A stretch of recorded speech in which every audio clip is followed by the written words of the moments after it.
coração são gerados os sonhos de Deus. Deus sonhou os teus sonhos e muitas das vezes querem matar. Mas os sonhos gerados em teu coração, só você e Deus conhece. Se você sonha dentro de um poço, Deus invade o calabouço e restaura os teus sonhos. Vai gerando, dando forma ao que Deus sonhou. Não desista dos sonhos de Deus. Deus reaviva dentro de você.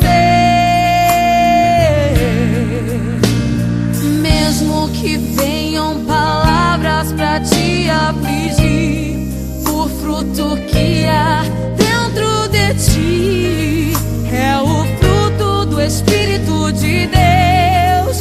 Em você são gerados os sonhos de Deus. Ninguém vai matar, ninguém vai destruir o que Deus planejou. Em teu coração são gerados sonhos de vitória, ousadia para a glória de Deus. Pode gerar sonhos em um poço, não vou sufocar. Deus faz nascer teus sonhos e vai te exaltar sobre a terra. Deus cumpre as promessas, segue os sonhos de Deus. Segue os sonhos de Deus. Aleluia! Os sonhos plantados em seu coração irão se realizar. Não há nada que possa impedir.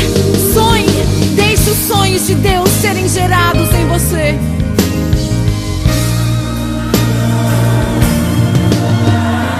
Mesmo que lágrimas desçam, mesmo que pareça infinito, não desista. Jamais se frustre, porque Deus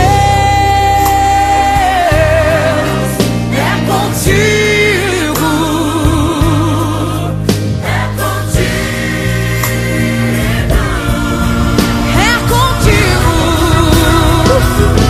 Ninguém vai matar o que Deus planejou. Em teu coração são gerados os sonhos de vitória, ousadia para a glória de Deus. Pode gerar sonhos em um poço, não vou sufocar. Deus faz nascer teus sonhos e vai te exaltar sobre a terra. Deus cumpre as promessas, gere o sonho.